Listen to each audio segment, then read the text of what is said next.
মহানবী সাল্লাল্লাহু আলাইহি ওয়াসাল্লাম এর 10 সুন্নতে স্বাস্থ্য সুরক্ষা। দৈনন্দিন জীবনে নবীজি সাল্লাল্লাহু আলাইহি ওয়াসাল্লামের সুন্নতগুলো অত্যন্ত উপকারী ও কল্যাণকর। স্বাস্থ্য সুরক্ষায় এমন 10টি সুন্নত হল: 1. হাত ধোয়া। নবীজি সাল্লাল্লাহু আলাইহি ওয়াসাল্লাম খাওয়ার আগে ও পরে হাত ধুতেন, এমনকি তিনি খাওয়ার পর কুলিও করতেন। আয়েশা সাল্লাল্লাহু আলাইহি ওয়াসাল্লাম থেকে বর্ণিত, রাসূল সাল্লাল্লাহু আলাইহি ওয়াসাল্লাম পানাহারের ইচ্ছা করলে তাঁর উভয় হাত ধুয়ে নিতেন। এরপর খাবার গ্রহণ করতেন কিংবা পান করতেন।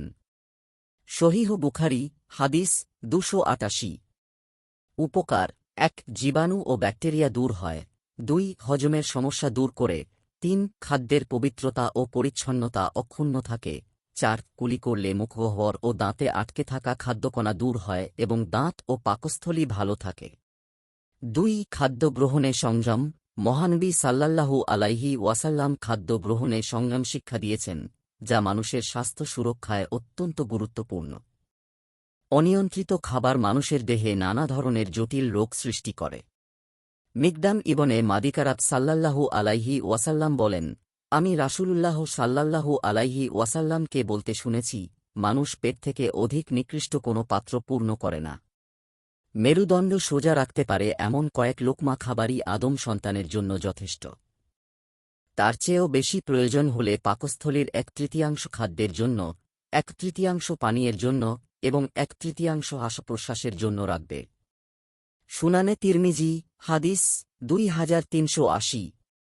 উপকার: খাদ্য গ্রহণে সংযম স্থূলতা, অ্যাসিডিটি, গ্যাস্ট্রিক, হৃদরোগ, ডায়াবেটিস, উচ্চ রক্তচাপ ও লিভারের রোগগুলো থেকে রক্ষা করে। 3. মিসওয়াক করা।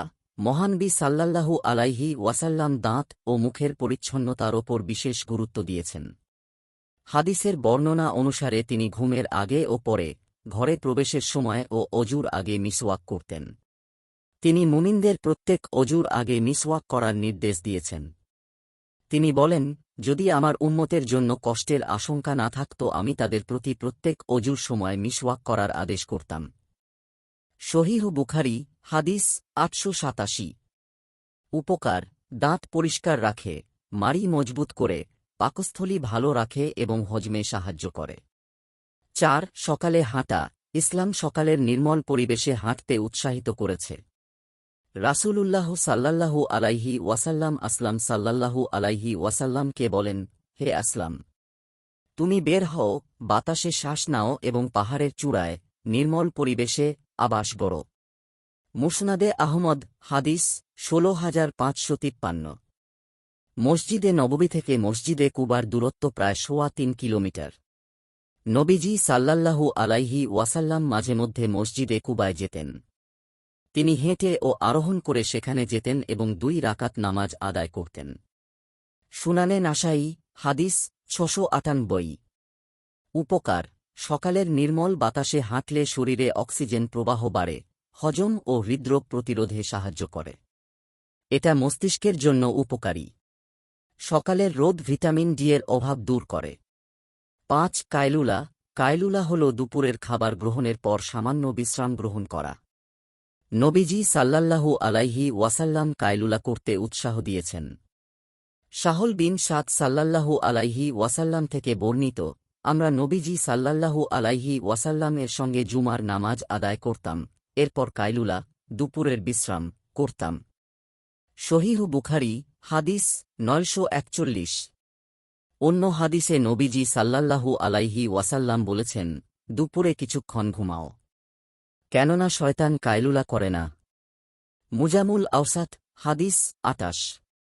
উপকার: স্বাস্থ্যবিজ্ঞানীরা বলেন, দুপুরে অল্প সময় ঘুমালে শরীর ও মন সতেজ হয়।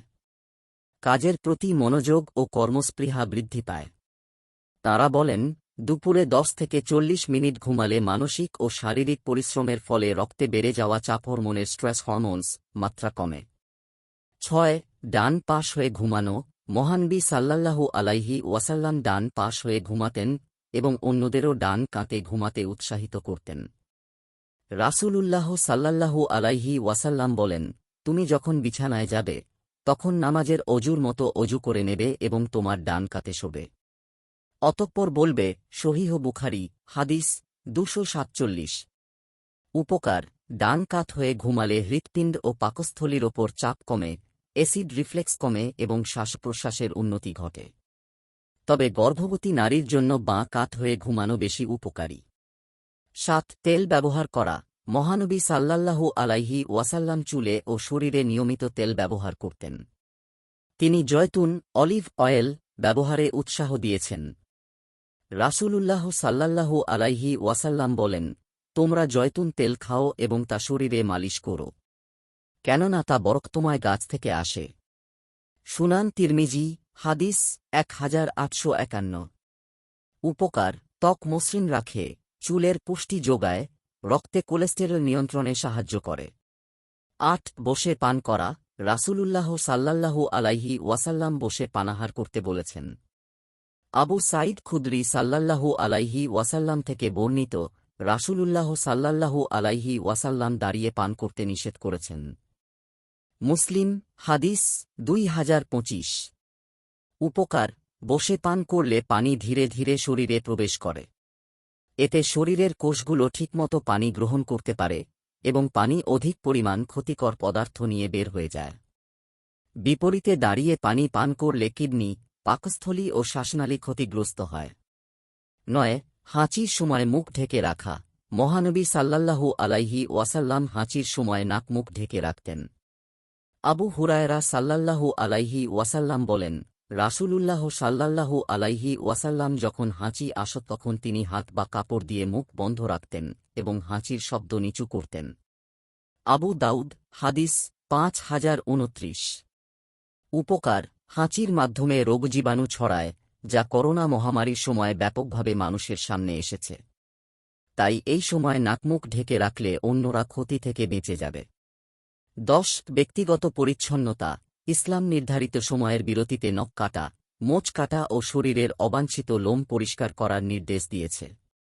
আবু হুরায়রা সাল্লাল্লাহু আলাইহি ওয়াসাল্লাম থেকে বর্ণিত, রাসূলুল্লাহ সাল্লাল্লাহু আলাইহি ওয়াসাল্লাম বলেন, 5টি বিষয় মানুষের ফিতরাতের অন্তর্গত। খাতনা করা, নাভির নিম্নভাগের লোম চেঁচে ফেলা, গোঁফ ছাঁটা, নখ কাটা, বগলের পশম উপরে ফেলা। সুনানে নাসাই, হাদিস 9। উপকার ব্যাকটেরিয়ার বিস্তার রোধ করে, ত্বক, চোখ, মুখ ও দেহের রোগ প্রতিরোধে সাহায্য করে। আল্লাহ সবাইকে সুন্নাহ মেনে চলার তৌফিক দিন। আমিন।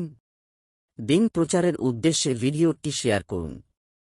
লাইক, কমেন্ট, ফলো এবং চ্যানেলটি সাবস্ক্রাইব করে পাশে থাকবেন।